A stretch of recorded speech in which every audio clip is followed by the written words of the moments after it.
Welcome to the Reason and Theology Show, everyone. I'm your host, Michael Lofton. Pleased to announce that I am hosting facilitating a discussion between an atheist and a theist here. And it's going to be on the validity of intelligent design. It's with Peter Kupisz and Thomas Druschke, our atheist contributor. Let me go ahead and just afford y'all the opportunity to introduce yourselves formally, and then we're going to dive in with two 10-minute opening statements and then just a free-flowing discussion. Starting with you, Peter, if you want to just give us a brief introduction to yourself. Sure. My name is Peter. I have a master's degree in philosophy of religion and ethics from Biola University in California. And I also have a master's degree in the history and philosophy of science and technology from the University of Toronto.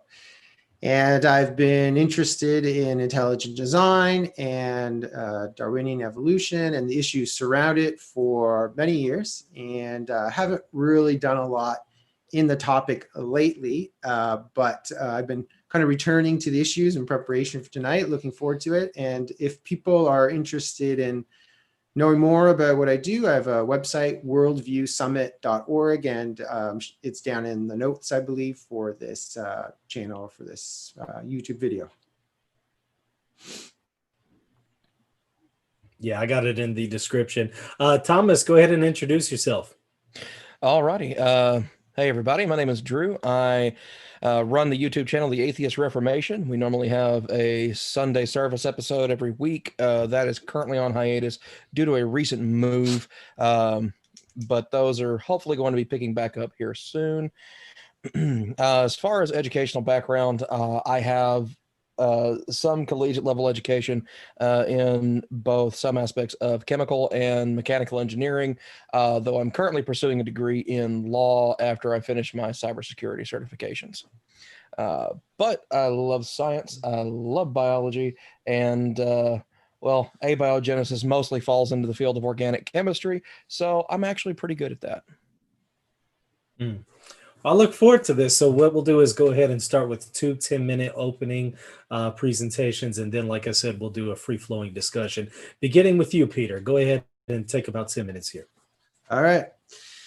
So first, let's talk about what intelligent design is. So intelligent design, which can also be called ID for short, I for intelligent and D for design, is about recognizing that living things look designed because they are in fact designed by some intelligent mind or minds in the plural. When scientists look at even simple cells, they find that they are incredibly complex and seem to be achieving a goal. Therefore, they have all the hallmarks of design.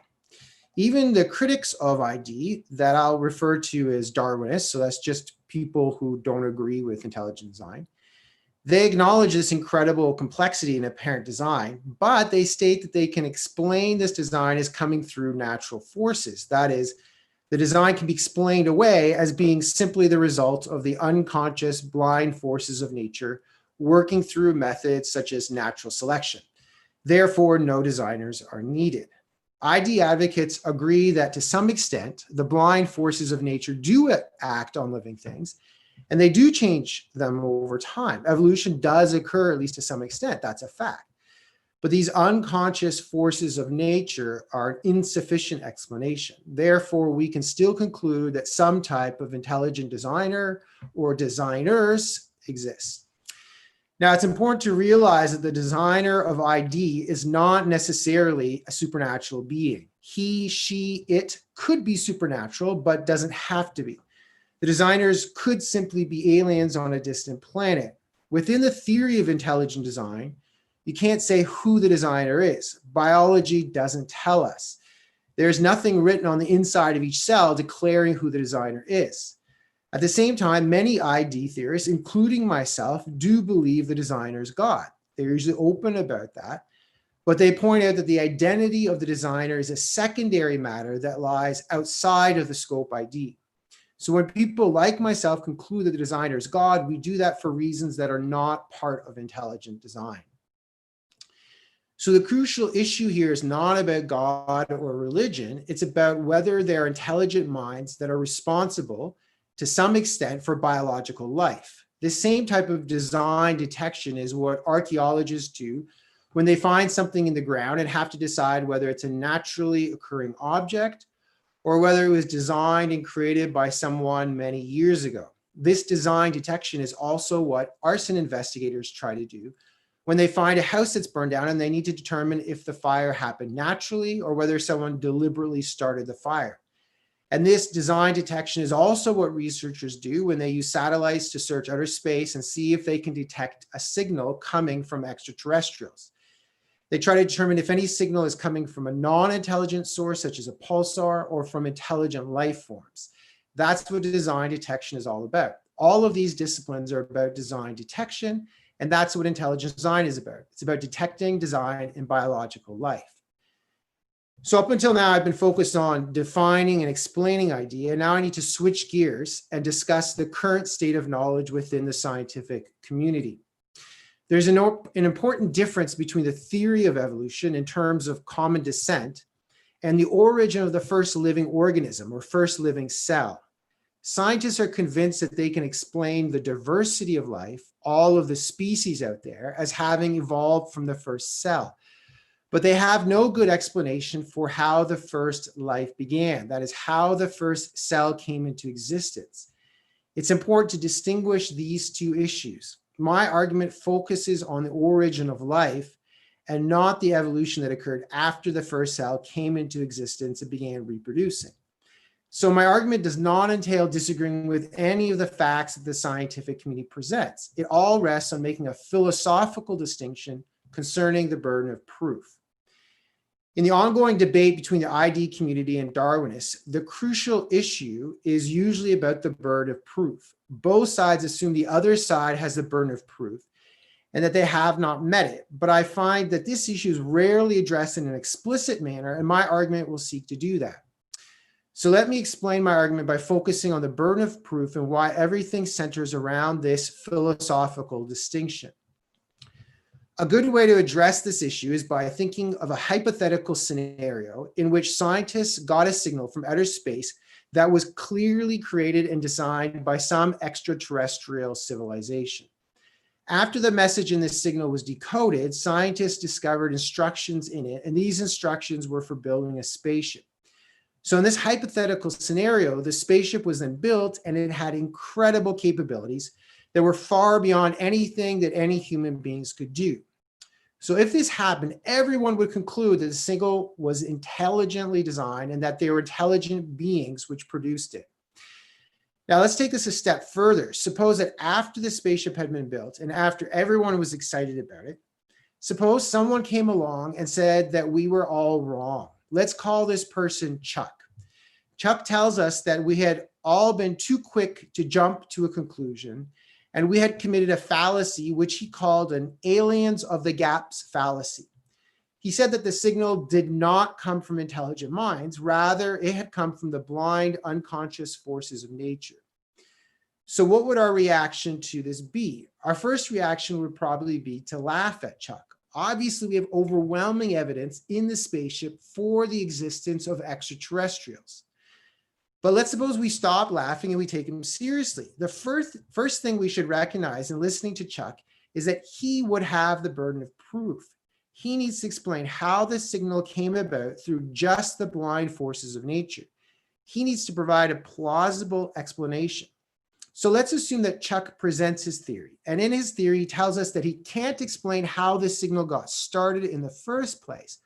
But after the signal got started, he can tell us how it traveled through outer space and got more and more complex over time. When it finally got to Earth, it had the full instructions for a spaceship.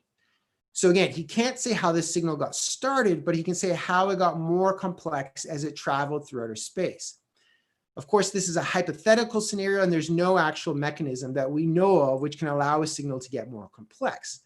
But let's just suppose there is. Let's suppose he's right about that.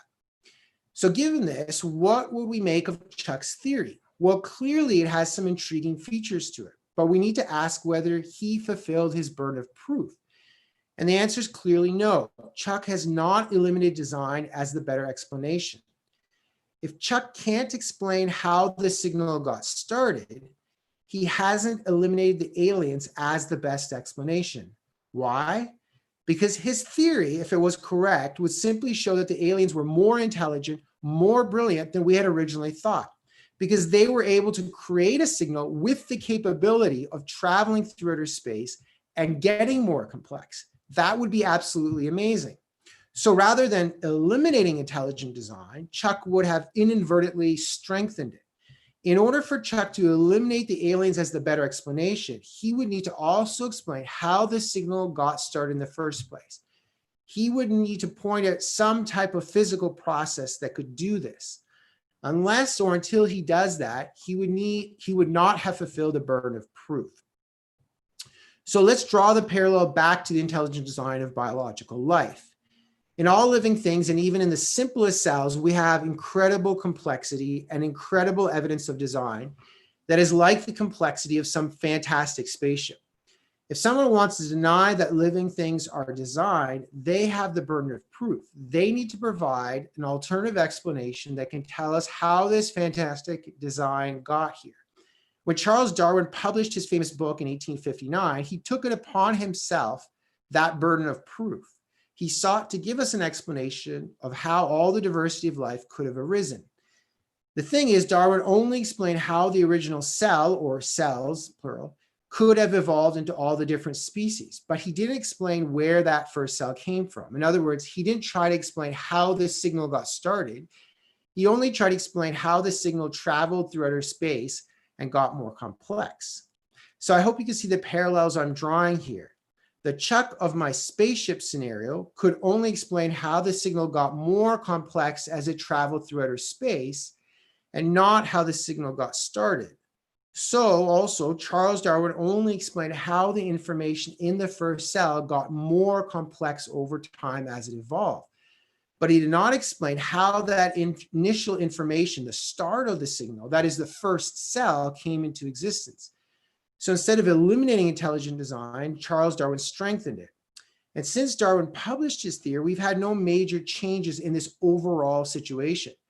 Scientists are convinced they can explain how we got all the diversity of life, but they admit, sometimes very reluctantly, that they cannot explain how the first cell came into existence.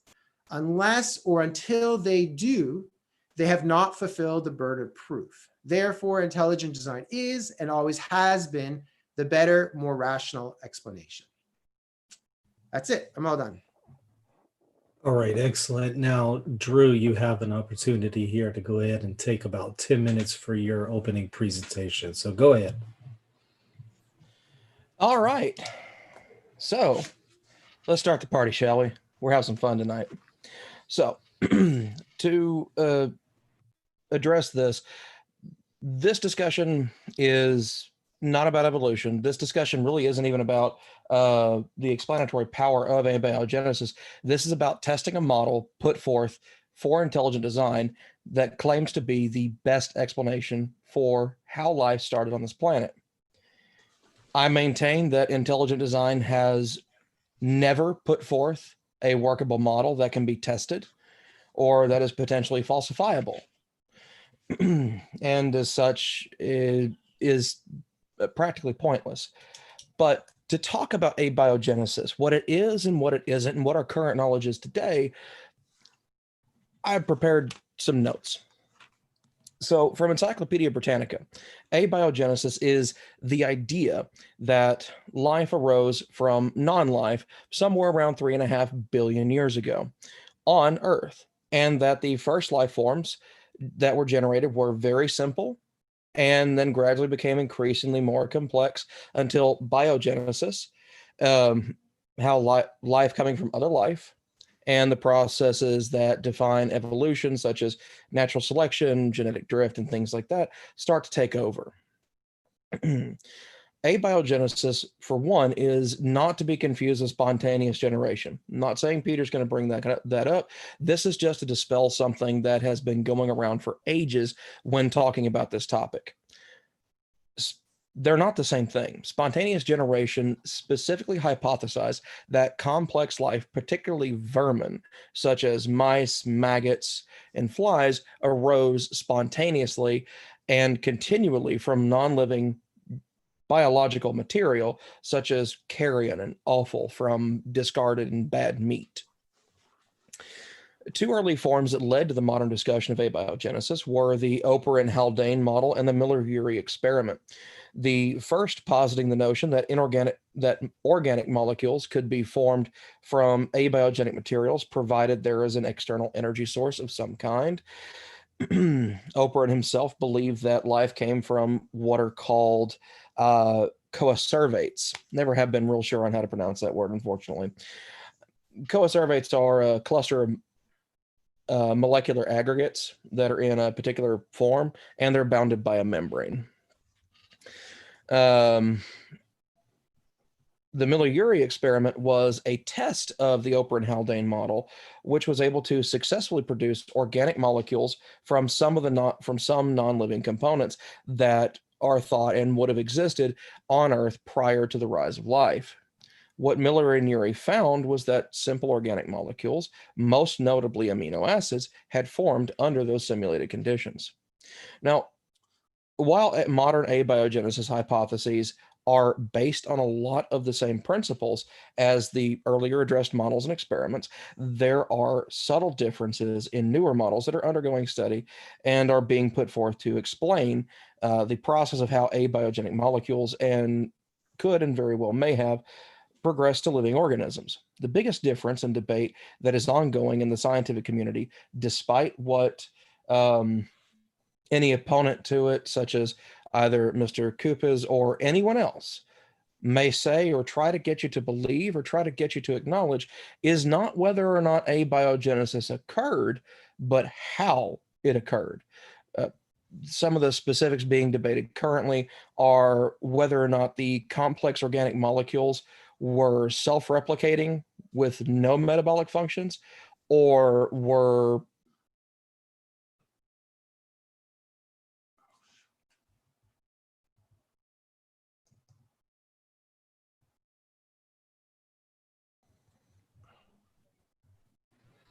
You there, Drew? Yes, I'm here. It seems that I had a bit of a connection stutter for some reason. Where did y'all lose me? And I'll pick back up from there. Yeah, maybe about the last 10 seconds. Last 10 seconds. So I'll back up to the biggest difference in debate that's currently ongoing. Yes, that will work. Okay, that's currently ongoing in the scientific community, despite what anyone may have you believe or try to tell you, whether it be Mr. Kupisz or anyone else, is not whether or not abiogenesis occurred, but how it occurred. Some of the specifics being debated are whether the complex organic molecules were self-replicating with no metabolic functions, and that's what evolved, or they were metabolizing protocells that later developed the ability to self-replicate, as well as the habitats in which the process all took place, such as whether it's hydrothermal vents on the ocean floor or within the crust of the Earth. With the knowledge obtained from the Miller-Urey experiment that amino acids can form from inorganic matter, along with the well-established ability of amino acids to spontaneously form small proteins called peptides, which are instrumental in the synthesis of RNA nucleotides, all of these from prebiotic materials all lend very heavy support, at the very least, to abiogenesis, and in particular, one of the more popular models, the Rna World Hypothesis. There's a lot more to cover. This is more of a brief primer on all of this information, so as in the hopes that people don't get lost in the weeds on things. And in the interest of time and simplicity of discussion, I'm going to go ahead and close it here. All right. Okay. Yeah, no problem. So now we can just go ahead and have a free-flowing discussion. So whoever wants to jump in, go ahead. Awesome. I got a question for you, Pete. Okay. Or I'm sorry. I apologize if I was disrespectful. Do you prefer to go by Pete or Peter? You can call me Peter and I'll call you Thomas. That's good. Perfect for Is me. that good? All right, Peter. Yeah, that works just fine. So how do you arrive at the conclusion that science is somehow incapable of explaining the origin of life, given just that little bit of information I provided? Oh, I'm not claiming that science is incapable. I mean, we don't know what the future holds. I'm simply saying the burden of proof for those who want to deny intelligent design, the burden of proof is on them, and science at least has not yet, perhaps in the future, but at least has not yet provided any plausible explanation for where the first cell came from, and they need to do that before a Darwinist or non-ID answer becomes more plausible. Okay, so one thing I will correct you on is the label Darwinist. Since Darwin specifically talked about evolution and did not try to define or hypothesize about abiogenesis or how life would have started from non-living material, calling someone who supports abiogenesis a Darwinist really is a misnomer and kind of muddies the waters in a discussion, because if you want, I can use a different word. Just okay. I think, what do you want me to say, non-ID person, or what would you prefer?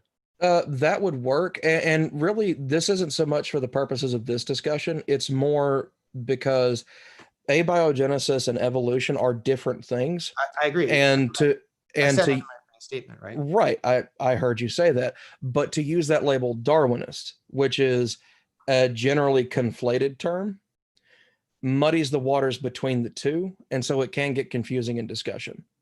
Because you may be talking to someone who supports abiogenesis, but doesn't actually accept biological evolution.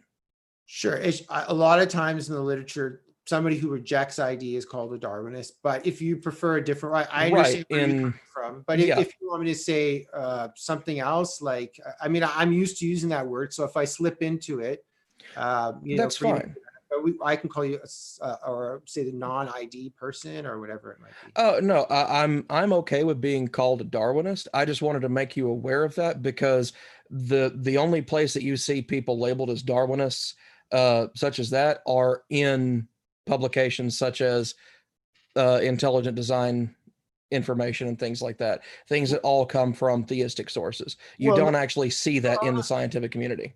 James Moore, who published a book about the post-Darwinian controversies with Cambridge University Press, he would talk about Darwinists and things like that. So it's not just in the theistic, it's in mainstream historians of science, but historians, but not in the scientific community as a whole. Okay, it's tricky sometimes to have vocabulary that everybody likes, and I am aware certainly of the distinction. As I said in the beginning, Charles Darwin's theory was about what happened after the first cell came into existence. But I'm just using Darwinist for someone who says there is no design in biological life. And if you're okay with that, and for our listeners, they can note that there's this difference that we both agree on. So, so then we're good. Okay, so I'd like to move on to ask, well, not necessarily a question, but more, I have an issue with where you're trying to assign burden of proof here, because it's not, the burden of proof rests on that he who makes the positive claim. Just by me saying, I don't agree with your model of intelligent design, that does not bestow a burden of proof upon me to somehow disprove what you're attempting to argue. I think it does. That again.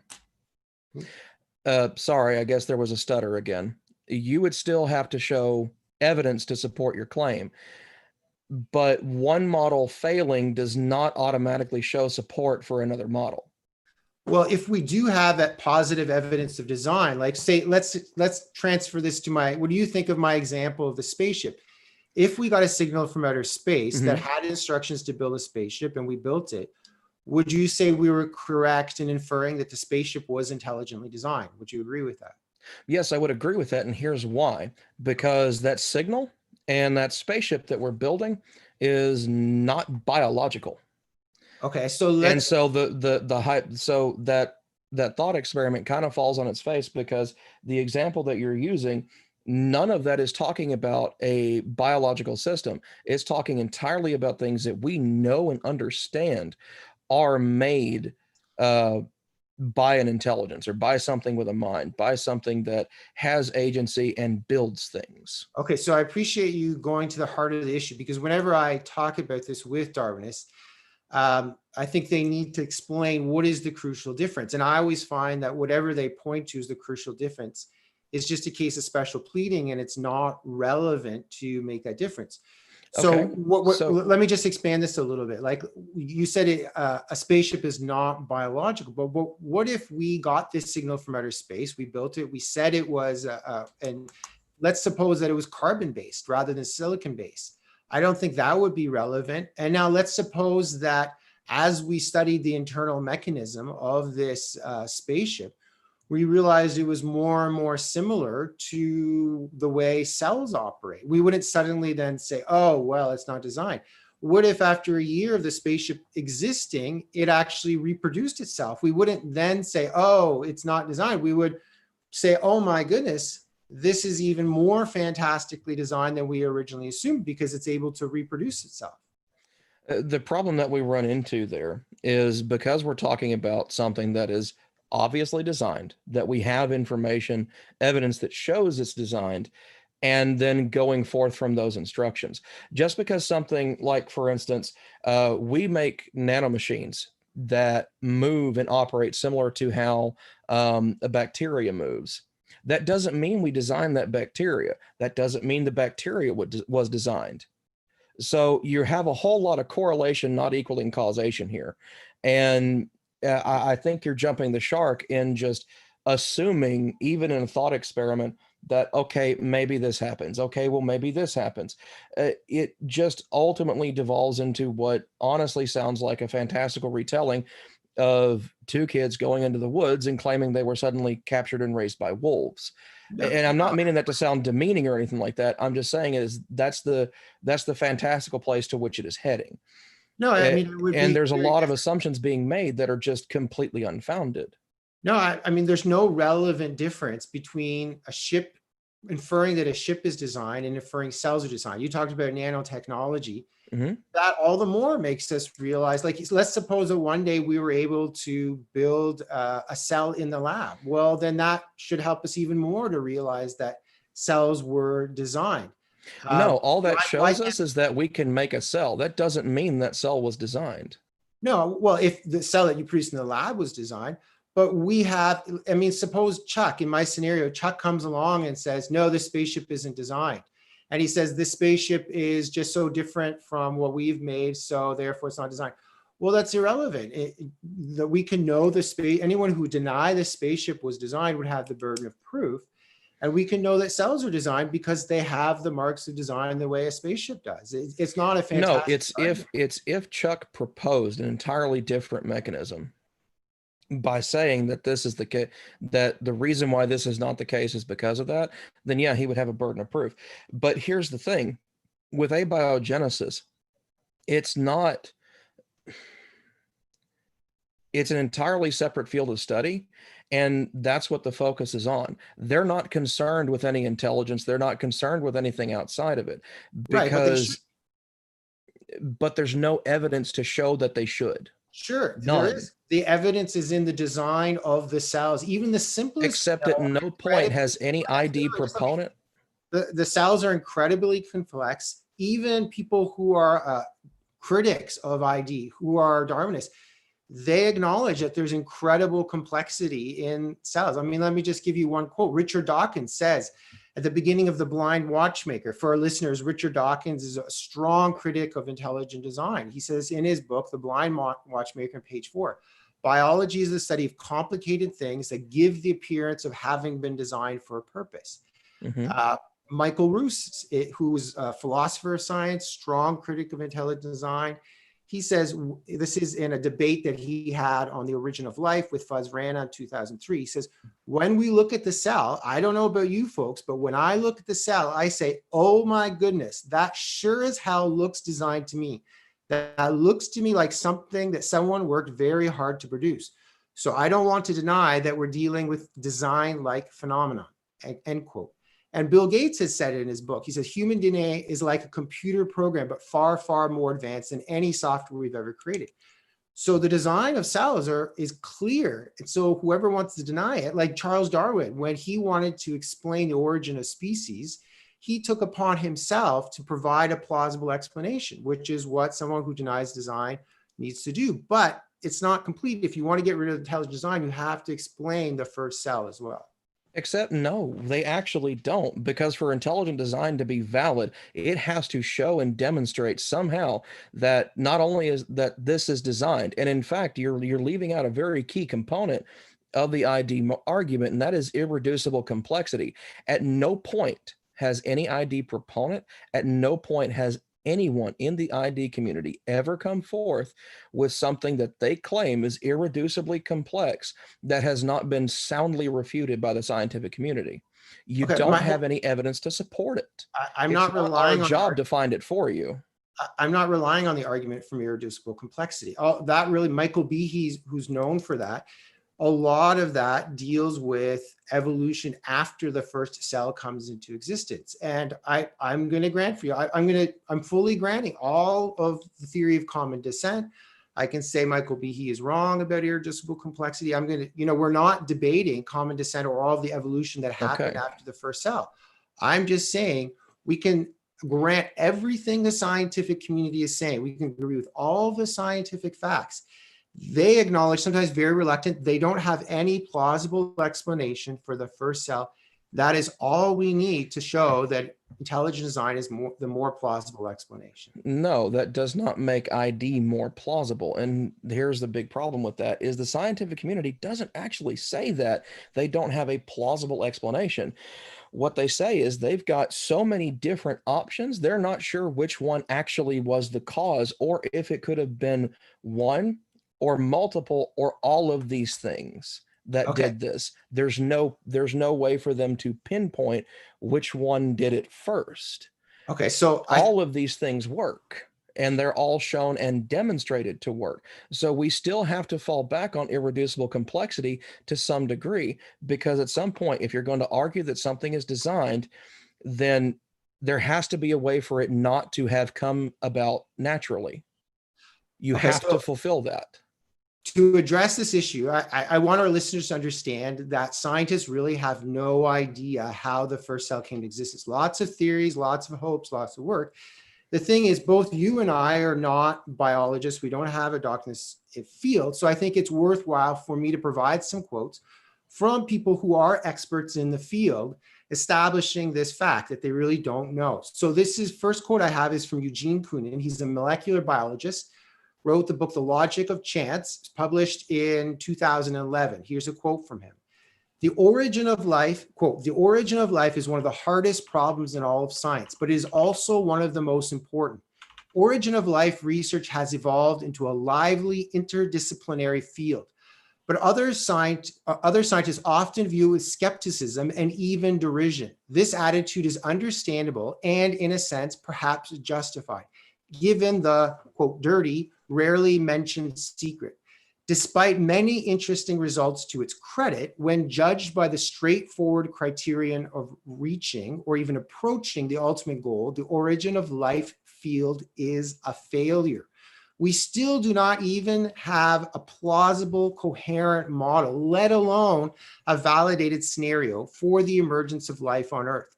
Certainly, this is not due to a lack of experimental and theoretical effort, but to the extraordinary intrinsic difficulty and complexity of the problem.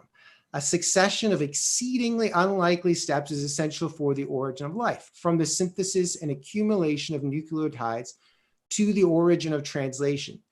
Through the multiplication of probabilities, these make the final outcome seem almost like a miracle. So that's Eugene Koonin. I have some other quotes too as well. He's saying it's a complete failure. Now, maybe one day they might solve this. Maybe 1,000 years in the future, they might. My point is the burden of proof is on them. They have not solved that burden of proof. Just like if someone wanted to deny that a spaceship was designed, they would have the burden of proof. And saying that, like Chuck in my example says, well, I can't explain how the signal got started, but after it got started, I can explain how it got more complex. That's not enough. That just shows even more fantastic design, right? So until origin of life researchers get some kind of plausible explanation, they haven't fulfilled the burden of proof. But there are plausible explanations, such as the Rna World Hypothesis. Okay, well, let me give another quote to respond to that. Here's the quote. Okay, the quotes don't help anything. True. That's just not true. So I want our listeners to understand that. Here's from Paul Davies. He's a British physicist who wrote a book, did a lot of research. So none of these are intelligent design advocates, by the way. Okay, right? But Paul Davies also isn't a biologist, and you said you were going to quote biologists. Okay, well, so far you've quoted Dawkins and you've quoted Koonin. Okay, let me skip Paul Davies. I'm going to quote James Shapiro, who's a professor of microbiology at the University of Chicago. And then I want to quote Paul Davies because he also just makes an important point.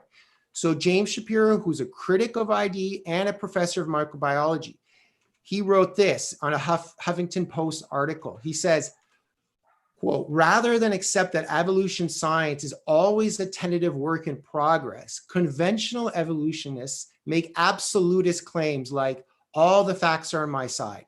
Making obviously inflated and unrealistic assertions is hardly likely to convince anyone who has serious questions. What is the alternative? Later down in that article, he says, in order to be truthful, we must acknowledge that certain questions like the origins of the first living cells currently have no credible scientific answer. However, given the historical record of science and technology in achieving the impossible, example, spaceflight, telecommunications, electronic computation, and robotics, there's no reason to believe that unsolved problems will remain without naturalistic explanations indefinitely, end quote. So he's saying, you know, really, we have no credible scientific answer. Now he's expressing hope that eventually this will get figured out.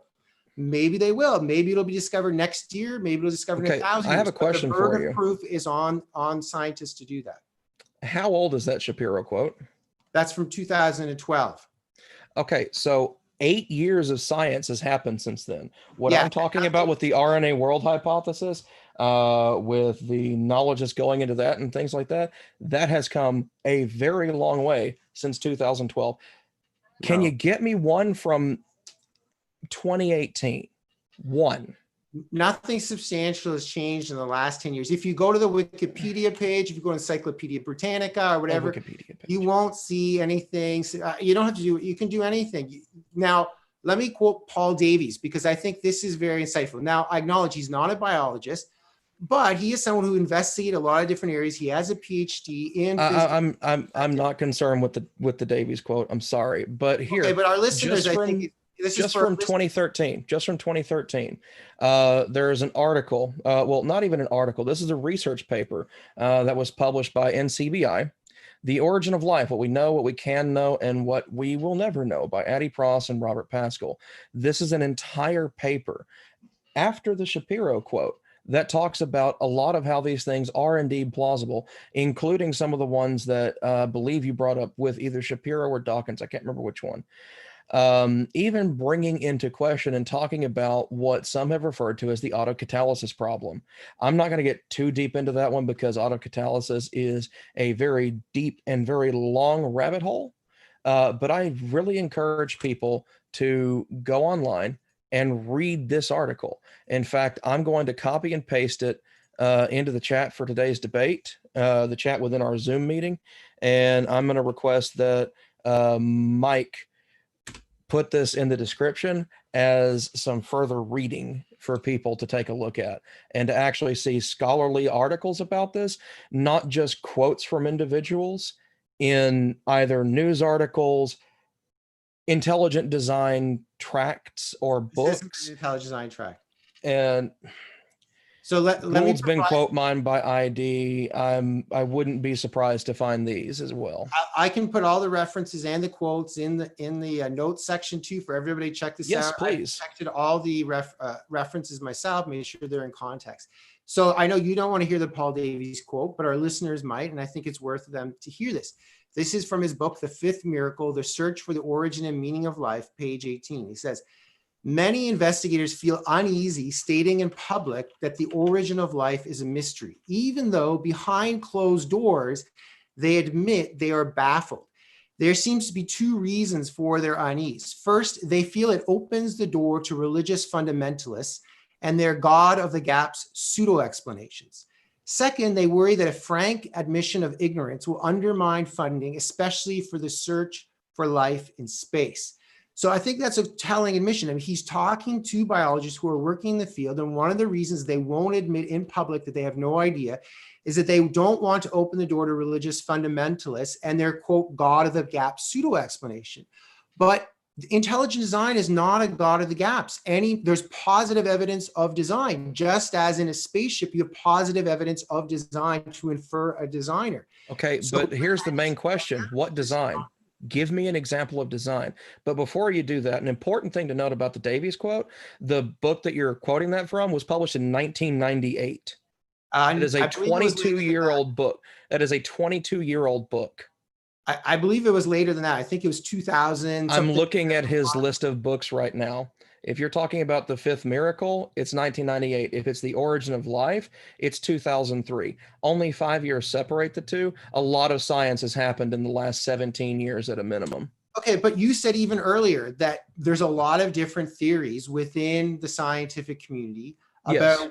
Now you're saying, well, they're just trying to figure out which one it is. Nonsense. If they know how it came, they would all agree that this is the correct explanation. The fact No, not just let me finish. The fact that they have so many different views is because none of them is plausible. If one of them was plausible, then they would all say, yes, this is the way it's happened. No, the issue is that they all do have aspects of plausibility within them. For instance, the RNA World Hypothesis is pulled from the fact that amino acids can arise from inorganic material, from the fact that amino acids spontaneously produce peptides, from the fact that all of those things are key intermediates for RNA nucleosynthesis. Okay, those are all things that happen, that have been shown to happen, and that's just one. So it's not an issue of there's so many, so none of them are plausible. It's the fact that the reason we have this many and that these are being discussed is they all have aspects of plausibility and they all could have done it. Okay, to help our listeners understand more about the RNA hypothesis, here's another relevant quote. This is from John Horgan. He's writing a Scientific American blog. I'm not quite sure now what his academic credentials are, but Scientific American believes that he has enough credibility to write a blog and to comment on certain things. So, and again, I can put the quote in online. This is from 2011, but I'm not an expert in this field. If there was a big breakthrough in this, we would see it all over the news. We don't see that. And this is what he said in 2011. He says, as recently as the middle of the 20th century, many scientists thought that the first organisms were made of self-replicating proteins. After Francis Crick and James Watkins showed that DNA is the basis for genetic transmission in the 1950s, many researchers began to favor nucleic acids over proteins as the Urea molecules. But there was a major hitch in this scenario. DNA can make neither proteins nor copies of itself without the help of catalytic proteins called enzymes. This fact turned the origin of life into a classic chicken or egg puzzle. Which came first, proteins or DNA? RNA, this is a little further, RNA, DNA's helpmate, remains the most popular answer in this conundrum, a little further on. But the RNA world hypothesis remains problematic. The RNA world is so dissatisfying that some frustrated scientists are resorting to much more far-out speculation. Scientists have resuscitated a proposal that aliens came to Earth in a spaceship and planted the seeds of life here billions of years ago. Now, notice also the title of this blog from Scientific American. None of my quotes are intelligent design advocates. This is what Scientific American says, and this is the title of his quote. Psst, don't tell the creationists, but scientists don't have a clue how life began.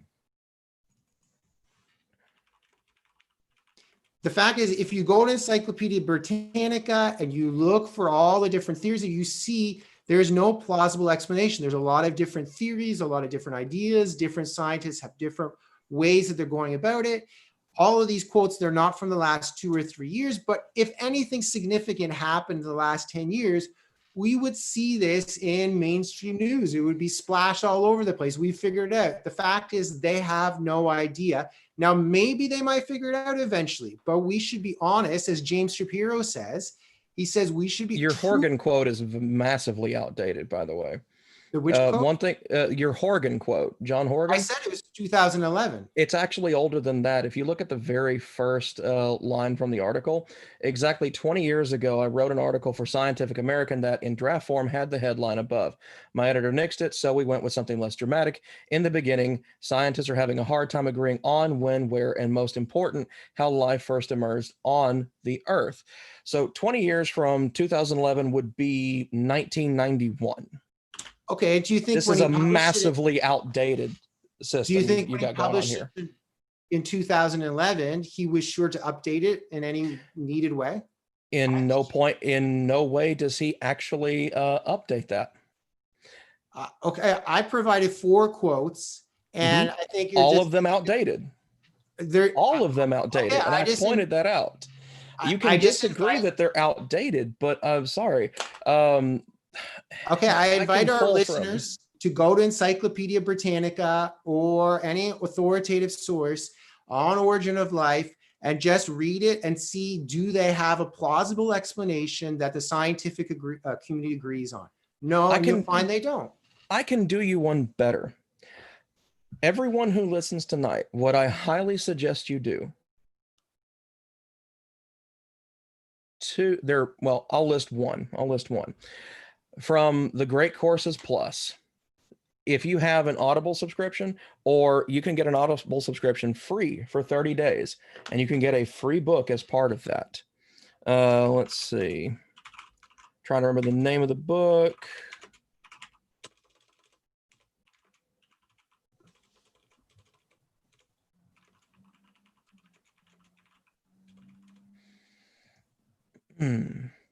Okay, it's just called Origins of Life, and it's led by Professor Robert M. Hazen.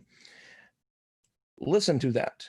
Okay, and then listen to it several times. What's the plausible theory that he says has convinced the scientific community as to the best correct explanation? That's the point that I've been trying to get across the entire time, is that there are multiple plausible explanations. And the scientific community, as of today, has not been able to pinpoint which of these is the best out of all of them, or if there is not a case where one or more of these could have happened simultaneously. Why do you think they haven't been able to agree on one of them being the best one? Because this is a very difficult field of study, and you're studying phenomena that happened 3.5 billion years ago. Okay, so do you think there's any hope in the future that one of these theories will become the agreed upon consensus? My thoughts on it are, personally, that there are multiple ways, because they all are plausible. I honestly believe that it will come down to, they may find minute differences in times on when each of these happened. Okay, and so about 10 and they years might ago, find one. 10 years ago, when I provided these quotes are from the last 10 years, some of them 8 years ago, some 9, different times. Was the situation about the same then, or did one of these theories grow in popularity since then? Because these scientists, who are the experts in the field, said, at least at the time they wrote this, that scientists have no idea how life began. And since that time, none of those that you claim to be plausible has gained widespread acceptance. So why is it that 10 years ago, they're saying we have no idea and we need to acknowledge this, and then now none of those theories has gained widespread acceptance amongst the scientific community? Because the United States is terrible at science reporting. Well, and we can demonstrate just how terrible the United States, the U.S. media is at communicating science. You can pull up just about, I don't know, any articles talking about medical science, and you will find that things like coffee, hot dogs, cheese, and cauliflower both somehow simultaneously cause and cure cancer, because they only read the abstracts of scientific articles, and then they go and write a piece about it without actually understanding what they're writing. But there's no check and balance in that industry, and there hasn't been for some time. That is something that people like Richard Dawkins, like Carl Sagan, have spoken out against. All right. Well, I think hopefully our listeners can appreciate the issues I've raised and the issues you've raised. And I think we're at a little bit of a stalemate. I don't think we're going to solve this right now. Oh, no, maybe we're not. we could progress on to a different issue that you Sure. might like to address. Sure. If you have a question for me, go ahead. I mean, like, well, I don't like want to be the only one asking point, questions. Sure. Okay. So you made a point in your opening statement. I'd like to respond to it, and then we can discuss that, right? All right, sure. The issue that you raised was that basically intelligent design needs to make testable or falsifiable predictions, right? Yes. So I'd like to make a few points on that issue and then give you a chance to respond to that. First, I'd like to point out within the whole issue of predictability and falsibility is problematic within science. It has an important place, but it's problematic. Here's something to realize. The Darwinist view, if it's going to make a prediction that can be verified in respect to intelligent design, well, anything that would verify the Darwinist view would then falsify the intelligent design view. On the other hand, anything that would falsify the Darwinist view would verify the intelligent design view. No. So if you're going to say that ID can't make predictions or can't be falsified, then that's a double-edged sword, because then it means the Darwinist position can't do it either. But let me also help our listeners to understand that this whole issue, or this whole claim that intelligent design can't make predictions, this is really problematic. And the people who are in the best position to understand issues around predictability and falsifiability, this is the realm of philosophy of science. Philip Kitcher is an atheist who wrote a book criticizing intelligent design. And here's a quote that he had from that book. This is from his book, Living with Darwin, Evolution, Design, and the Future of Faith, page 145. So he says, many scientists believe that many scientists believe that there is a magic formula, an incantation they can utter to dispel the claims of intelligent design. Indeed, intoning the mantra, science is testable, in the public press, or even in the courtroom, can produce striking effects. This, however, is only because of an overly simple understanding of testability. When the proponent of intelligent design points to some collection of natural phenomena, declaring that these could not be products of Darwinian natural selection, but must instead be the effects of a rival causal agent, intelligence, it isn't directly obvious how to test the hypothesis advanced. Unfortunately, this is the nature of the core hypotheses of many important scientific theories. So that's an important thing for us to know. It's very difficult sometimes to make predictions or falsifications. And what was the title of that book again from Kitcher? It's called Living with Darwin, Evolution, Design, and the Future of Faith. Right, published in 2006. Sorry? Right, published in 2006. 2007. I'm looking at it. Okay, all right. I don't think 1 year is going to make a difference. Maybe it was a mistake. No, 06, 07, it doesn't matter. It's outdated. Let me address a more important issue. If you think of the situation where we got a signal from outer space and built a spaceship, we would know that the spaceship was intelligently designed. Now, the view that it's been intelligently designed, whether it can make predictions or not, is irrelevant to us knowing that it's intelligently designed. No, it's entirely relevant, because if you can't make it. My point. I'll give you a chance. I just want to finish this last point. It would be irrelevant to that. We would know the spaceship is designed. Now, if you want to say that's not science, that's okay. I mean, I don't really care whether we classify intelligent design as science or not. What really matters is whether it's true, or at least whether it's the best explanation to fit the facts. And then if you want to say, well, that's not science, well, okay, but it's still the best explanation. It's true. It's a little ironic that then you want to insist that scientists can't work with the best explanation. But if you want to do that, then go ahead. Well, okay, let me add one more quote if I can. This is from Michael Behe, The Edge of Evolution, where he's basically making the same point. He says, is the conclusion that the universe was designed and that the design extends deeply into life, science, philosophy, is that science, philosophy, religion, or what? In a sense, it hardly matters. By far, the most important question is not what category place it in, but whether a conclusion is true. A true philosophical or religious conclusion is no less true than a true scientific one. Although universities might divide their faculty and courses into academic categories, reality is not obliged to respect such boundaries. The key issue is it the best explanation? Is it true, or at least the best explanation? Whether it can make predictions or is falsifiable, I mean, that's an important thing, and I've addressed that. But whether you want to classify it as science or not, I mean, I don't, it doesn't matter to me. It matters whether it's true and it's correct. Okay, so if you're going to say that this model has better explanatory power than what we currently have, then yes, it needs, if it's going to go toe-to-toe with science, then it's got to meet scientific rigorous testing. So it has to have some kind of predictive capability.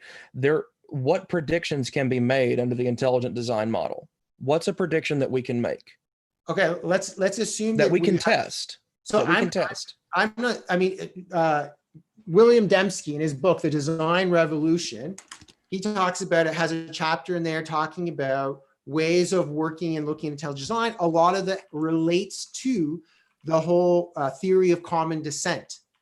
I heard, but we're not trying to get into that tonight, because the focus of my argument, as you wanted beforehand, and which I also wanted, is on abiogenesis.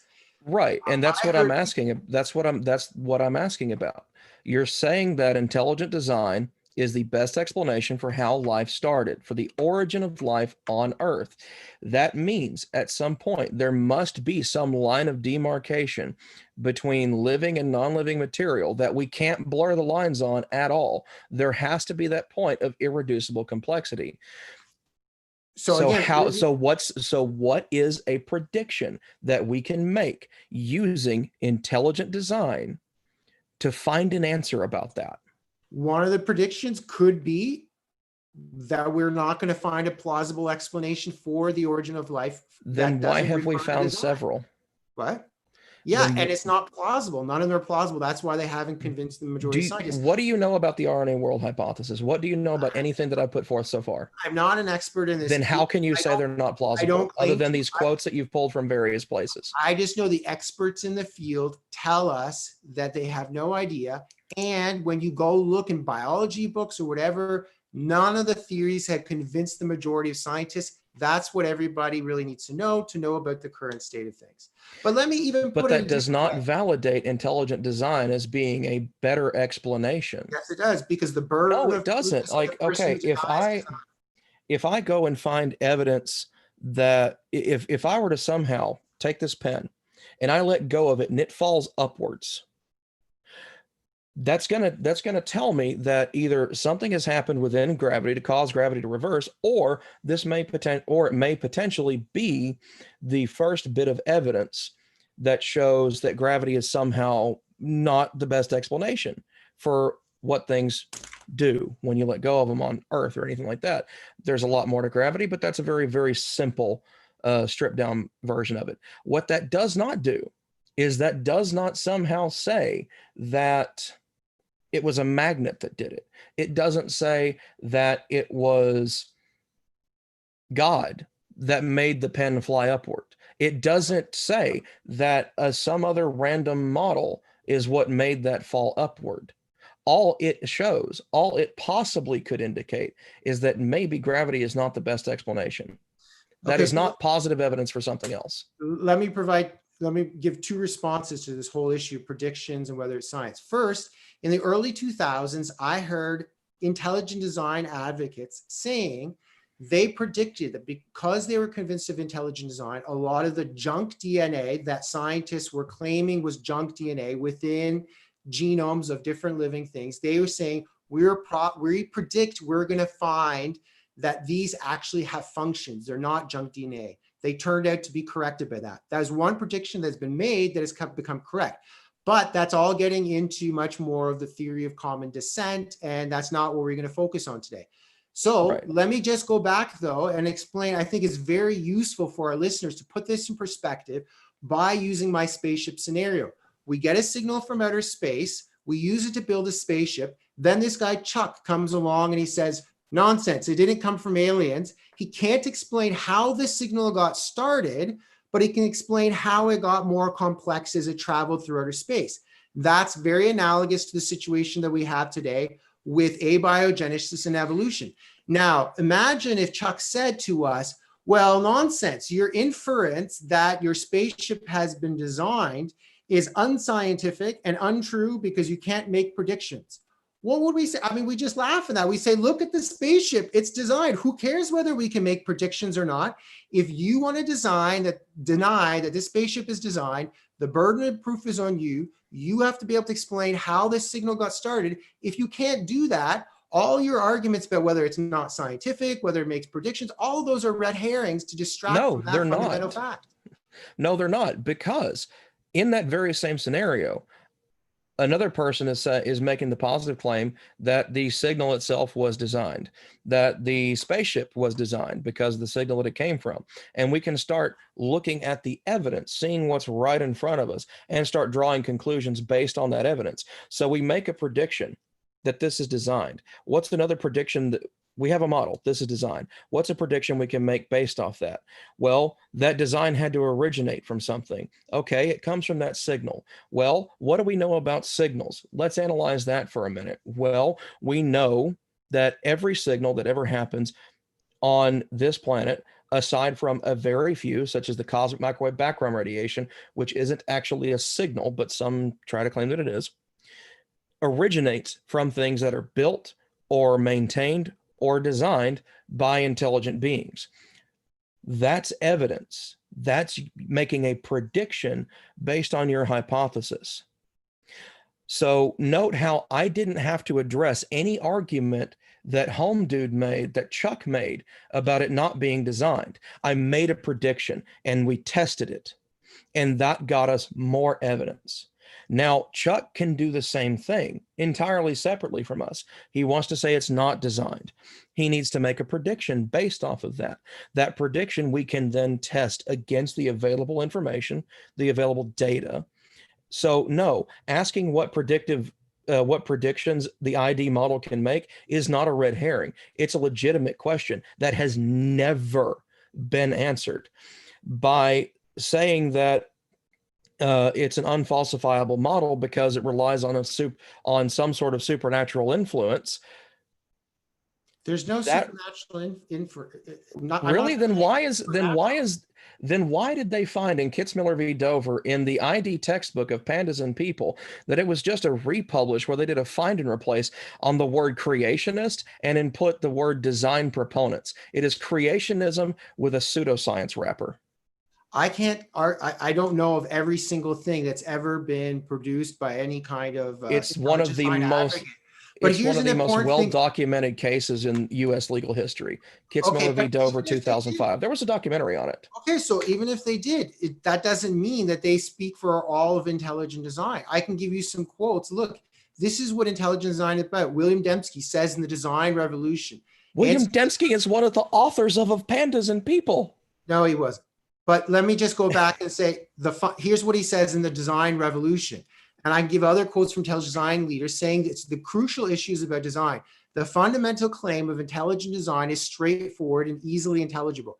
Namely, there are natural systems that cannot be adequately explained in terms of undirected natural forces, and that exhibit features which in any other circumstance we would attribute to intelligence.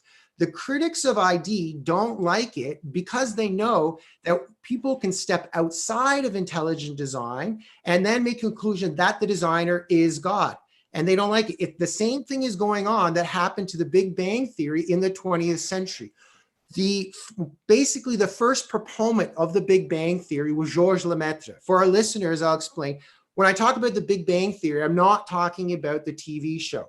I'm talking about the theory from the 20th century that the universe had a beginning. Prior to that, scientists held that the universe was eternally old. Then in basically the late 1920s and early 1930s, Alexander Friedman did a little work, but it was really Georges Lemaitre, a Belgian Roman Catholic priest who applied Einstein's general theory of relativity and argued that the universe had a beginning. He called it a primordial atom or a primeval atom. When he proposed that theory, he was not including God in that, but it faced a lot of resistance from scientists because he was a Roman Catholic priest and they saw how it would lead people to believe that God caused the beginning of the universe. We have the same kind of thing happening now with intelligent design. Intelligent design does not argue for God. It argues for a designer, which could be God or could be extraterrestrials. But the critics realize that if intelligent design gains ascendancy, then so many people will conclude that the designer is God. That's why it really faces so much opposition. That's what it really comes down to. And I want to show the parallels between this and the Big Bang Theory by quoting John Maddox. He was the editor. Before we get too far into that, okay, why is it when I and then quote him after? Okay, why is it when I look up Of Pandas and People, it listed as a textbook by Jonathan Wells and William Dembski? Why is it when I look at the information on Of Pandas and People, it lists him as well as Percival Davis, Dean Kenyon, as well as the second edition that was published in 1993, included contributions from Michael Behe. All of these individuals, including Dembski and Behe, had a hand in this pseudoscience textbook. Okay, that was ultimately thrown out. That was ultimately shown to not be scientific, because intelligent design is just creationism under a different name. Okay, so it tries to hide. Pandas. This is an Amazon. It says Of Pandas and People, the central question of biological origins, and it says it's by Percival Davis and Dean Kenyon. I don't see William Dembski here. Look at the third edition, William A. Dembski and Jonathan Wells, under the title The Design of Life. Okay, I don't know which edition this is right now. You're probably looking at the first and possibly second edition. This is the first edition. Okay, I mean, instead of really, this is irrelevant. And no, it's not irrelevant. Okay, well, let me point out why it's irrelevant. Suppose when Georges Lemaitre produced or began the theory of the Big Bang, people discovered that Georges Lemaitre had actually published a book in which he used the Big Bang Theory to argue for God. Would that invalidate the Big Bang Theory? Not at all. If the evidence points to the Big Bang Theory, we can't discount it just because it helps theism or just because it helps religion. If the evidence is there, then we have to accept that. The same thing is with intelligent design. If the evidence is there and if the burden of proof is on the person who denies design, then they have to fulfill that burden. Scientists haven't explained where the first cell or how the first cell came into existence. Therefore, they haven't fulfilled the burden of proof. There's a problem, though. Wait, I wanted to quote that thing from John Maddox. This is from Nature, one of the probably top 2 science journals in the world. It's August 1989, page 425. He wrote an editorial against the Big Bang. This was in late 1980s, 1989. He was arguing against the Big Bang Theory because he didn't like its theistic implications. And he said in this, quote, "This view of the origin of the universe is thoroughly unsatisfactory. For one thing, the implication is that there was an instant at which time literally began, and so by extension, an instant before which there was no time. That in turn implies that the origin of the Big Bang itself is not susceptible to discussion. It is an effect whose cause cannot be identified or even discussed." Here's now the key sentences. "Creationists and those of similar persuasions seeking support for their opinions have ample justification in the doctrine of the Big Bang. That, they might say, is when and how the universe was created." Why doesn't he like this? John Maddox, who's one of the top scientists in the world, that's why Nature has him as an editor, because they know that he's really good at what he's doing. Why would he object to the Big Bang Theory? Is it just because of the evidence? No, what he's saying is, this is not a good theory. He doesn't like it because creationists will use it to justify their doctrine of the Big Bang, or sorry, the whole creation of the universe. The same thing that happened with the Big Bang Theory, where people were opposed to it because they didn't like its theistic implications, is exactly what happens now with intelligent design. Big Bang doesn't include God in its theory. It just says the universe began to exist, which strongly implies then that God began the universe. Intelligent design doesn't say that God created or designed living things. It just says there's a designer. But because so many people will infer that the designer is God, therefore you get all of this opposition to the theory. But just as it took 70 years for the Big Bang Theory to be accepted by the scientific community, and there was a lot of controversy along the way, we might require 70 years for intelligent design to be accepted by biologists. All right, so here's a couple issues here. So John Maddox is one person.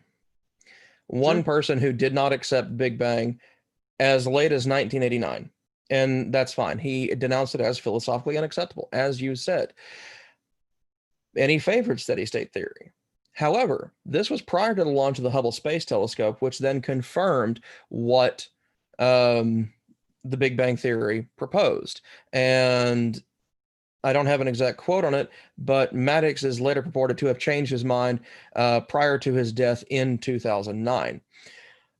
Another problem that we have here is that Big Bang Theory is something that started as science and is science that has been appropriated by religion in some ways. Talking about the universe had a beginning, therefore that beginning is God, so on and so forth. Except we really actually can't show that that's the beginning of the universe when you actually look at Big Bang Theory. What we reach is a point of singularity. It's where our math starts to break down. And that's the problem with our math and dealing with things that approach infinity in any shape, way, or form. Because if you do infinity minus 1, well, it's still infinity. If you do 1 minus infinity, that's negative infinity. So you see the mathematical problem that starts to occur here. So we don't actually know that that is the start of our universe. All we can say about it is it seems to be. And we keep looking. And that's why we got into quantum mechanics and into quantum physics and are studying even below the atomic level at this point. Here's the problem, though. That's not how intelligent design got its start. Intelligent design started as creationism. It is creationism, which was then attempted to be smuggled into schools under the guise of the name intelligent design. That's the reason why Kitzmiller v. Dover happened in 2005. And that's why they had a devout Roman Catholic biologist testify against of pandas and people, against intelligent design. His name is Kenneth Miller. You can look him up. He soundly refuted in his testimony, refuted both Dembski and also Dembski's words that were read. I don't remember if he appeared or not, but Behe appeared and testified. And Miller refuted him. Yeah, okay. Instead of getting into the weeds of all that, like I said before, whether you want to classify it as science or philosophy, I'm not going to get into that. But if essentially what you're saying, and this is what the critics of ID say, is that it's not a plausible explanation because the proponents of it are motivated by religion. Let me quote again. No, it's not. My issue is not that they're motivated by religion. That's not my issue with it. Okay. My issue with it is it something that is not scientific that claims to be scientific. I don't care that religion is involved. I have a deep-seated and unabashed despisal of homeopathy. Some aspects of homeopathy started as religious connotations, but homeopathy as a whole is pseudoscience and quackery that's pretends to be medicine.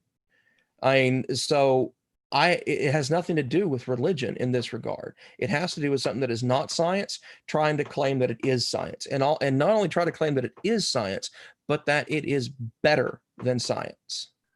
That is the problem I have. Okay, so like I said before, I'm not particularly concerned about fighting you over whether this is science or not. Then there's really no point to the discussion on it. In the end, what matters is whether it's true or not. But I think it definitely is a science. Now, and I think it's worth noting Philip Kitcher. He's a philosopher of science. Philosophers of science are the ones who have the expertise in defining science. He's an atheist as well. He's at Columbia University, respected university. He's an opponent ID. He writes this again in Living with Darwin, Evolution, Design, and the Future of Faith. I had a different quote from before, and this is a good quote now. He says, quote, the page 169, or sorry, I think this one is page 141. And this is what book again? Living with Darwin, Evolution, Design, and the Future of Faith. The same book. So he says, for for much of the history of inquiry, great scientists have advanced specifically religious hypotheses and theories. Intelligent design has deep roots in the history of cosmology and of the earth and life sciences. Generations of brilliant and devout investigators firmly believe that their researches were supplements to the word of the Creator as revealed in sacred scripture, that they were disclosing that word by deciphering the book of nature. From Newton's speculations about the meaning of his, quote, system of the world, to the country parsons who wrote about the fauna and flora in the parish precincts. If intelligent design is no longer science, it once was, and many scientific achievements we acknowledge build upon work that it inspired. My master's degree is on history of science. I know that basically all of science was not only intelligent design, it was creationism up until about 100 years ago. And then in about the last 100 years, a lot of people have wanted to redefine science so that it can't refer to an intelligent designer and certainly can't refer to any kind of Christian God. Now, maybe that's good, maybe that's bad, but when historians of science look at the history of science, they don't start 100 years ago. They go back to what point when it wasn't just intelligent design dominating the field, but creationism was dominating the field. Everybody was a creationist. So at the same time, if we want to say now intelligent design is not science, okay, I'm not gonna it's really not a big deal. The point is intelligent design is the best explanation to fit the facts.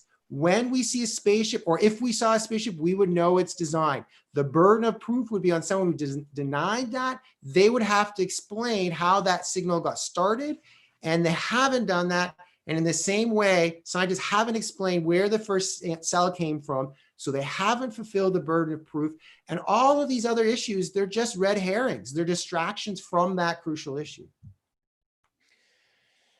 Okay, so I see we're reaching an impasse on this one, but no, we're not.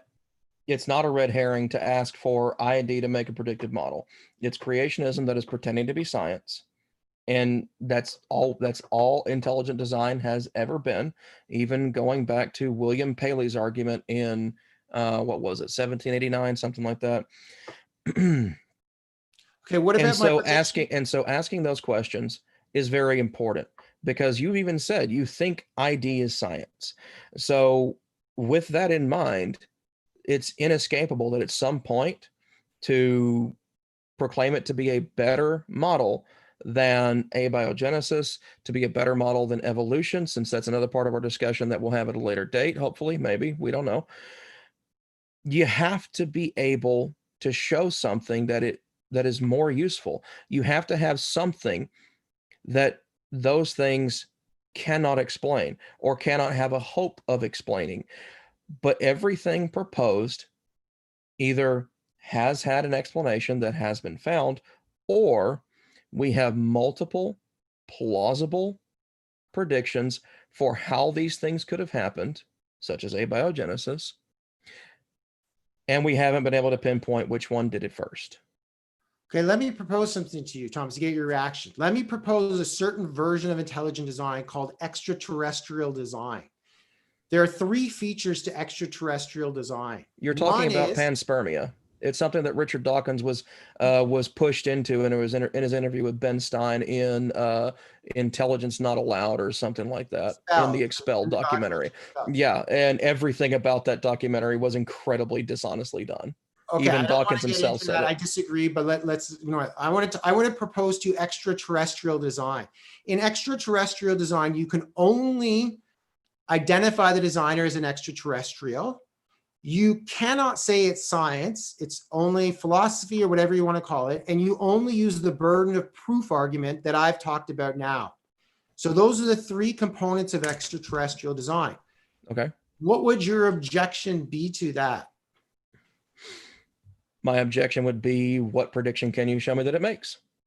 What's the prediction? What can I test? Okay, well then let me switch something else. Let's talk about our spaceship scenario. Chuck is saying that the spaceship was not designed, and then he says, I can't explain how the signal got started, and he says, tell me a prediction that you can make based upon your view that this spaceship was designed. Let's suppose, now I don't agree with this, but let's suppose we can't give any predictions. Do we have to now abandon our inference that the spaceship was designed? No, we don't have to abandon the inference, but we do have to acknowledge that our model doesn't have predictive capability, and as such either needs refinement or at some point needs to be discarded. However, predictions can be made, and I showed you and explained and demonstrated exactly what kinds of predictions could be made in that situation. There's not a way in that situation to just not be able to make a prediction unless you're just not paying attention. With a spaceship scenario? You talking about? Yes. Okay, what would I gave you examples. Okay, well, can you give it to me again? Sure. Okay. Predictions on that the spaceship is designed. Well, okay, the instructions had to come from somewhere. We had instructions. We don't know of anything in nature that gives us explicit instructions on how to make something. We have to infer it, or we have to figure it out by breaking it down and then trying to rebuild it. We can't do that with the spaceship. We have instructions. So this is a system of communication, whether it be writing, whether it be auditory. Somehow we received a signal that communicated this to us. Okay. We have no evidence that suggests that something that is abstractly communicated either through language or mathematics is naturally occurring. So we have that prediction that based on that the signal originated from the signal originated from somewhere. We have this signal. Okay. We take from this signal, apply to it what we know about signals, especially radio transmissions, purposeful light transmissions, things like that.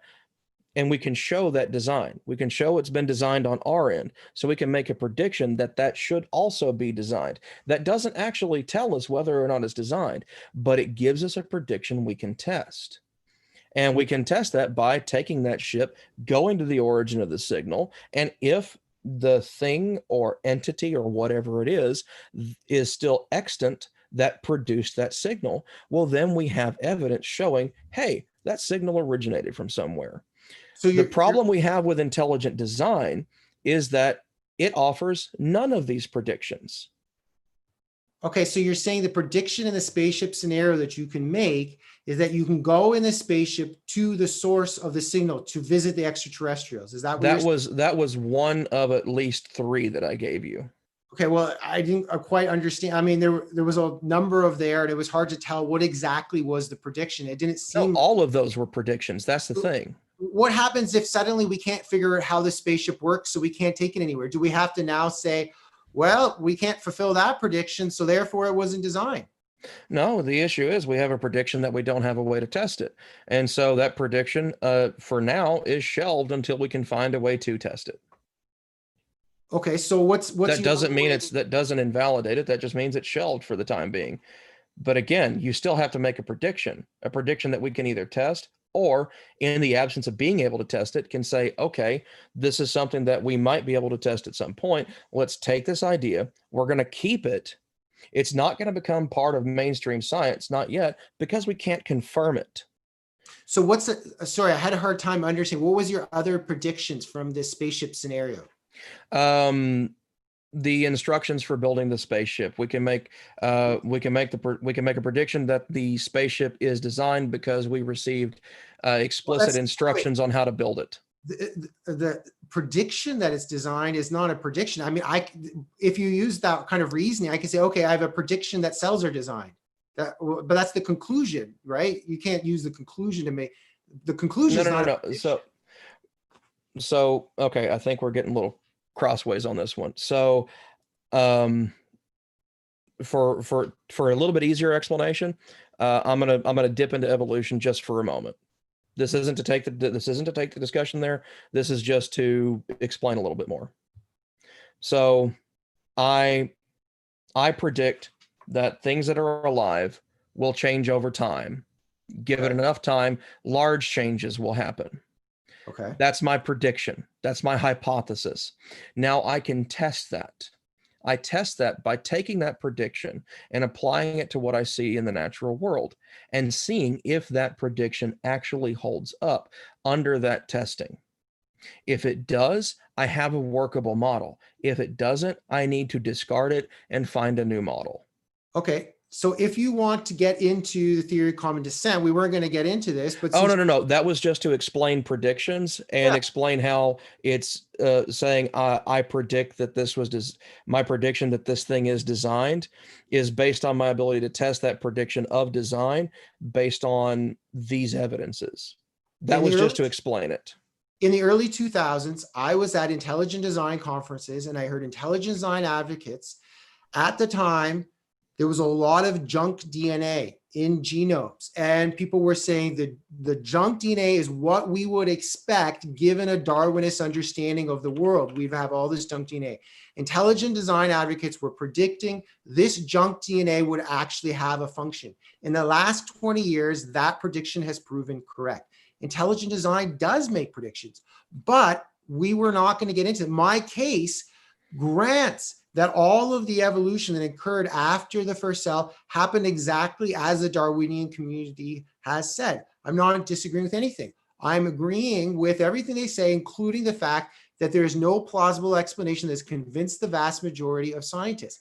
So we need to recognize, based on that, what is a good prediction of intelligent design? Well, the best prediction I can think of is that no plausible scenario of abiogenesis will occur that will convince the majority of scientists. And that's so far exactly what we have happened. And here's the problem, though, at that point. If that's the route that you're going to take with that, your model now has an entirely different problem. You can't ever prove it. So what is the prediction that the Darwinist view would make relative to my case for intelligent design? What is the prediction they would make that would verify Darwinism and falsify intelligent design? And specifically, I'm thinking of my version of extraterrestrial design, where the designer is only an extraterrestrial.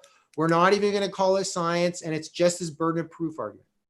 Okay, so a prediction that we could make based off of that very limited information. One that could possibly be made is we would be able to pinpoint a point in time at which the panspermia situation actually occurred, in which the rock or whatever was transported here. We would have some evidence of that. So we could make a prediction based on that. Okay, and so that would verify, you would say that would verify the intelligent design view and would falsify the Darwinist view, right? Not necessarily that it would falsify the Darwinist view, that it would falsify abiogenesis, but it would put evidence in favor of that model. Okay. Because you now have a testable hypothesis. Okay, so what you're providing is a way to verify or falsify Darwinism, which the flip side verifies or falsifies intelligent design. No, not at all. Why not? Okay, so the prediction that I made that could be used by an intelligent design proponent, that or an extraterrestrial intelligent design proponent, I'll be more specific, is that we could find the point of origin for when that material got here, because that would be living material suddenly appearing on this planet through some shape, way, or form. If we can show, if we can show that it occurred naturally, that shows evidence for abiogenesis. That doesn't necessarily disprove another panspermia event. That doesn't disprove the entire notion of panspermia, but it does make it does in some idea make it less likely, but it doesn't outright falsify it. Just like if we were to find evidence of this panspermia event like you're talking about, that still doesn't actually disprove abiogenesis. What it does is show that our idea for life naturally coming about here, that it didn't originate on this planet. It originated somewhere else. And so at that point, you're kicking the can further down the road. Now we need to go hunt down where the design came from in some shape, way, or form, and see how that life originated. We would still end up be chasing that naturally occurring event. Sure. So basically what it comes down to, though, is whatever you're going to propose that would verify a Darwinist understanding of abiogenesis will help to falsify. I agree that it's difficult to conclusively falsify, but it would count evidence against intelligent design. And whatever evidence you propose to falsify a Darwinist view of abiogenesis would help to verify intelligent design. If you're going to say intelligent design can't be verified or falsified, then neither can a Darwinist abiogenesis view either. You can't do one without the other. Except that to some degree you can. So let's say that you show that some aspect of abiogenesis is completely untenable. Or let's say that you show evidence that acts contrary to it, that life came from some other planet. Okay? That still actually doesn't impart intelligent design. That also does not falsify abiogenesis, because now all we've done at that point is you've moved that point of origin further back in time and to a different place. You haven't actually negated either of them, and you've kind of sort of very loosely shown evidence in support of one of them. But at no point have you actually refuted either of them. Like, for instance, okay, say tomorrow, they come up with and find and determine that, I'll just use my particular one that I've studied more than the others, 5 or 6, Rna World. Let's say they find that the Rna World Hypothesis is what worked, and that the conditions that were present in the Miller-Urey experiment were how everything came about from inorganic material to get to RNA world, which then makes DNA, because RNA makes DNA. So let's say that we found evidence that conclusively proved every bit of that, for sake of argument here. That does not say that no panspermia event never occurred on this planet. And so it does not expressly falsify it. What it does is it piles more evidence on the side of the table in favor of abiogenesis. So it doesn't actually falsify it. That's what I'm talking about here. Well, let's go back to the scenario with Chuck, right? And I think this helps in the spaceship. If Chuck starts to provide an explanation for how the signal could have got started from the blind forces of nature, he is now starting to fulfill the burden of proof. But in the end, if he provides a plausible explanation, it would still just be 50-50. All we could say is, well, maybe it came about as a result of the blind forces of nature, or maybe it was aliens that produced this, right? He would still need to provide not just a plausible explanation, but he would also need to provide evidence showing that his theory was the way it actually happened. So really, this comes down to burden of proof again, right? His responsibility is to provide a plausible explanation, and then also to provide the predictions or the evidence that would substantiate his theory. So if that's the point I've been trying to make the whole time. Yes, abiogenesis, because it is a positive notion that is put forth, incurs a burden of proof to show that that is indeed the case of what happened. I'm not discounting that. The issue that we run into is that does not mean that intelligent design, by saying life was designed or that life came about through design, that doesn't excuse it from a burden of proof. No, that shoulders its own burden of proof, which it has consistently and constantly failed to meet. And looks like Mike wants us to wrap up here pretty soon because they want to do closing comments and Q&A. All right. Well, I think, I've made sufficient number of points in respect to this issue, so I don't need to kind of keep belaboring this point. Any closing comments that you wanted to make, however? Sure. Who goes first? That would be you, Peter. Okay. Yeah, you would go first. Should just do this in like a minute or two. Is that about right? Yeah, sure. Yeah, that's good. Okay. Yeah, we can do that. All right. So in the end, I think the key issue comes down to burden of proof. Those who want to deny that intelligent design is the best explanation, they have the burden of proof. And the best way to see this is to consider a scenario where scientists got a signal from outer space that included instructions to build a spaceship. If that happened, Anybody who wanted to deny the design of the spaceship, of that signal, they would have the burden of proof. They couldn't just say, oh, I don't know how the signal got started, but as it traveled through space, I can show how it got more complex. No, that wouldn't be enough. They would need to explain how the signal had got started. So when you apply that to biological life, those who deny intelligent design, they have the burden of proof. They can't just say, well, once we have a cell that's reproducing, then we can explain all the diversity of life. No, they have to also explain how that first cell came into existence.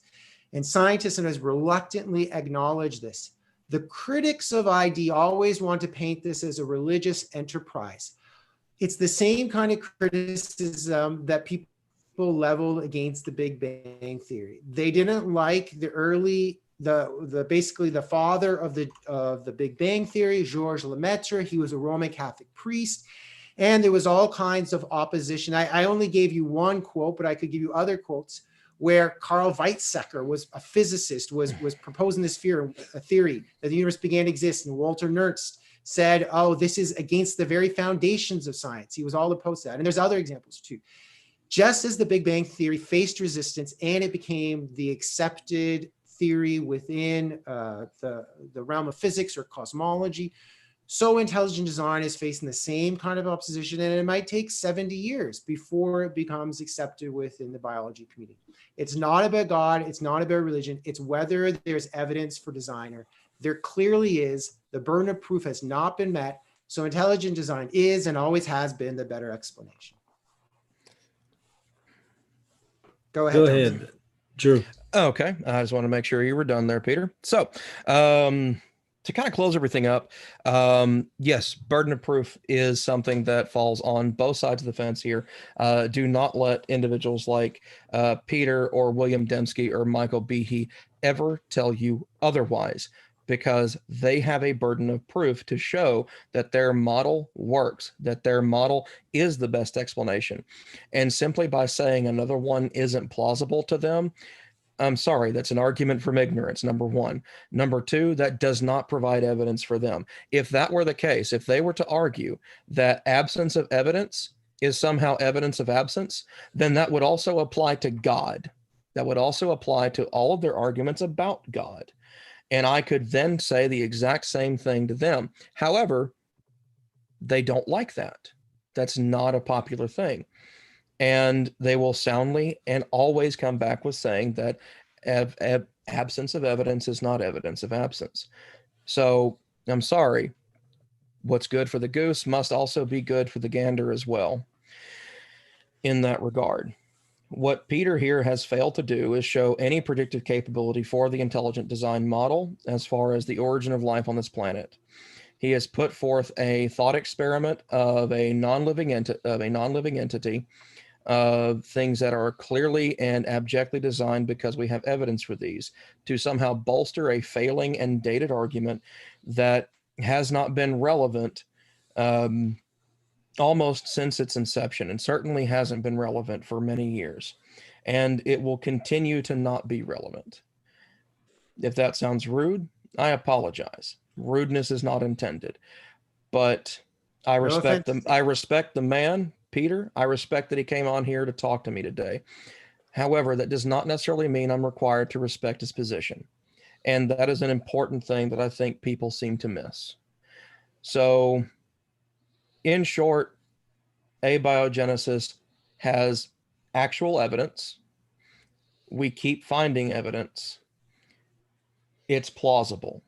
Intelligent design has not produced evidence, has not made predictions, and as such is not useful in the scientific world. And as such should be shelved and put away with other old and outdated ways of thinking, along the lines of things like miasma theory, where they thought diseases were caused by bad smells. That's me. Thanks, Tom. All right. I appreciate it. It's been a lively, good discussion. And thanks. Oh, yeah, it was tons Michael, of fun, hosting. Peter. Tons of fun. Glad you enjoyed it. We do have a few questions in the chat. So the first one that I see, I think this one should be for you, Drew. Okay. From Jose. If life can arise out of nothing, why are the conditions for it arising so specific? Why aren't we seeing completely different life forms everywhere? Because he's arguing for something that's not actually a thing. If he's talking about nothing, or he's talking about a philosophical nothing, there obviously was not a philosophical nothing or a true nothingness on Earth 3.5 billion years ago. The planet existed. There was water. We can show through studies in geology of rock content and things like that of what the environment was like back then. That's why the Miller-Urey experiment was conducted the way it is. And so that's why it would be relatively specific, at least in some shape, way, or form. All right. Now this one is for Peter from Benjamin. You say that intelligent design isn't arguing for God, but for an intelligent design, which could be alien or something, wouldn't the alien itself require a designer and so on? Well, the whole question of who designed the designer or where do the aliens come from? That's a significant question.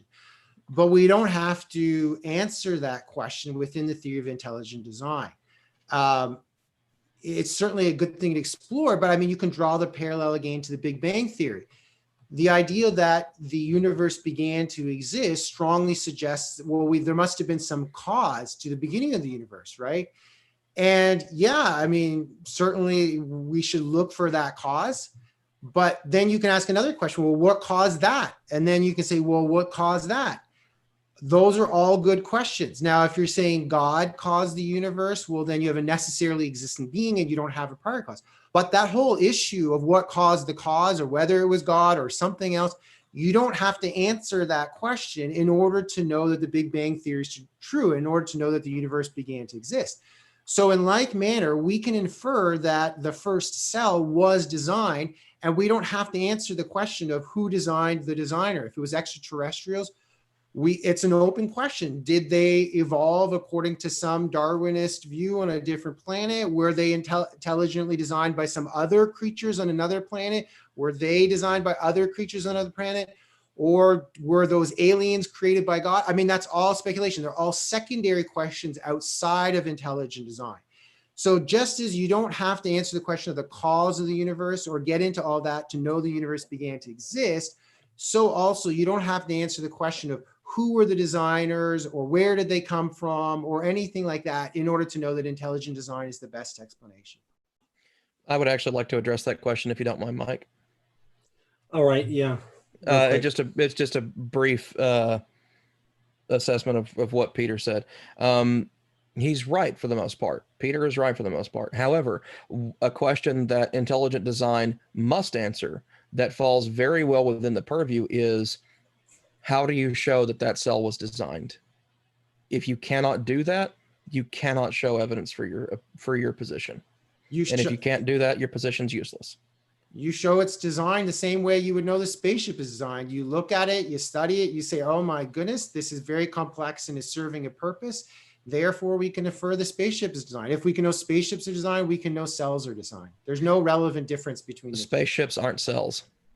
Yeah, and spaceships aren't biological entities. Sure, and spaceships. So again, it falls back to needing a prediction.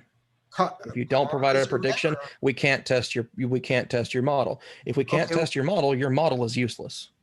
Well, we already addressed all that, so I don't want to start rehashing that debate now. This one is from Lewis for Drew. It's 2 parts. The Miller-Urey experiment, isn't it the case that most scientists think the chemical composition of the early atmosphere was different from what Miller and Yuri proposed? And 2, even if amino acid chains can develop under natural circumstances, isn't there a leap from that to self-replicating RNA, to say nothing of cells? No, actually, it's not much of a leap. And if for whatever reason there is some slight inaccuracy in Miller and Urey's experiment as to the atmospheric content, there have been other experiments that have been conducted that tested different primordial soup compositions, or whatever you want to call it, as well as atmospheric conditions, and they achieved similar and in sometimes actually even more outstanding results. So amino acids, if they come about on their own, amino acids produce peptides. These are all key components in the RNA nucleotide. one of the biggest things, one of the biggest questions currently right now in at least the RNA world hypothesis is how that connected backbone came about, that order that actually puts the RNA into a strand on its own. RNA on its own will produce DNA because RNA on its own is self-replicating.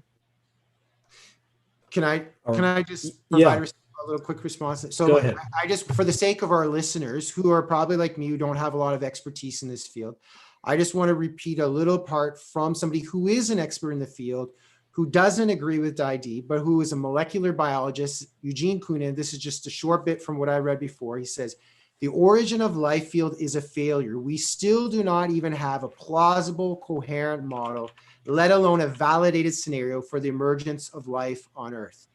And that's what he said in 2011. Nothing significant has changed in the field since then, because none of the theories that were in existence at the time have convinced the majority of people in the field, because all of them have serious problems. Like he said, the whole field is a failure. They might succeed in the future. I'm not going to say it's impossible, but they have the burden of proof and they haven't fulfilled it. Right. What you're talking about with Eugene Koonin was talking about the autocatalysis problem and its role during abiogenesis. There was a paper published 2 years later in 2013 that addressed this. He says the whole origin of life field is a failure. He's okay. not 2 years later, it addressed his biggest beef with it. Yeah. Because autocatalysis is a massively important part of the whole thing. Did it convince the majority of scientists? It's convinced a lot of them.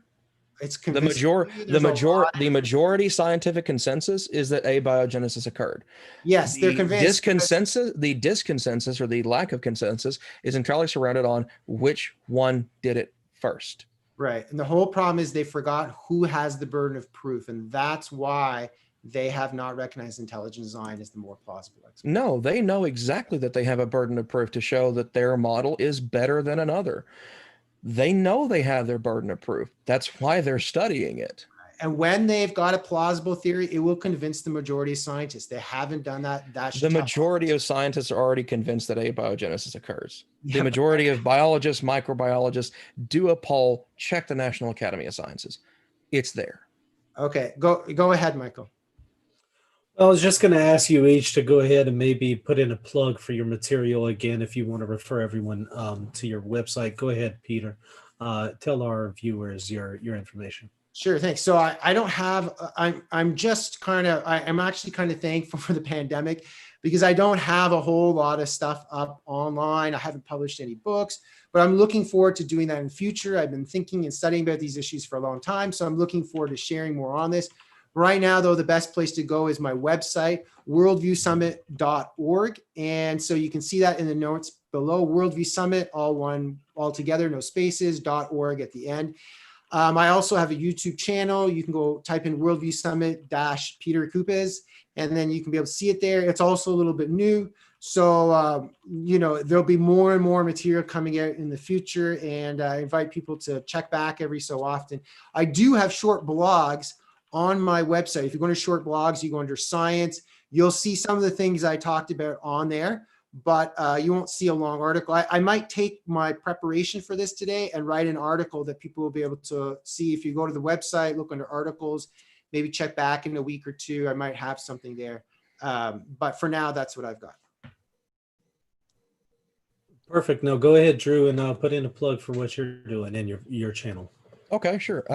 So my channel is the Atheist Reformation here on YouTube. And aside from that, I do want to thank Peter for coming on and having a discussion with me. I actually do hope we can have another one in the future. It doesn't even have to be about this topic. We can talk about anything. I'd also love to have you on my show, Discussions with the Theist. And again, you'd pick the topic on that one, because that show is that kind of my channel is entirely based around me trying to learn what the opposing position is, so that I can A, better understand it, and B, if it's better, assume it, and if not, refute it. Pretty straightforward as far as that goes. I think that's wonderful. So aside from that, there's going to be more coming out on my channel. More what I'm kind of steering towards right now with Atheist Reformation is doing deep dives on different cults that may not have been covered or talked about very often. Currently, I'm working on a project that is dealing with Happy Science, which is a pseudoscience cult that stems from mainland Japan under their leader and someone who proposes that he is indeed God, a guy named Ryuho Okawa. Keep an eye out for that one. It's going to be a multi-part series, and it's going to be a wild ride. Aside from that, you can catch me whenever we do a Stump the Apologist episode here on Reason and Theology. Show these guys some love. Show Mike some love. Go show Peter some love. We can all use the views. We can all use the support. Even if you leave a mean comment, hey, traffic is traffic. So y'all have a great evening. I really appreciate y'all having me out. Thanks, All Thomas. right. Well, thank y'all both for coming on. Yeah. Yep. All right. We'll be in touch, y'all. We'll see if we can maybe do another one. But again, thank you both for coming on. And everyone, thank you for watching. Don't forget to comment, like, and subscribe and share this on your social media. And hit that notification bell icon so you know when they put more videos out. That's important now. That's true. Apparently. That's very true. Thank you for the reminder. Check out All Michael's right, everyone. Y'all take care. Bye. Bye-bye.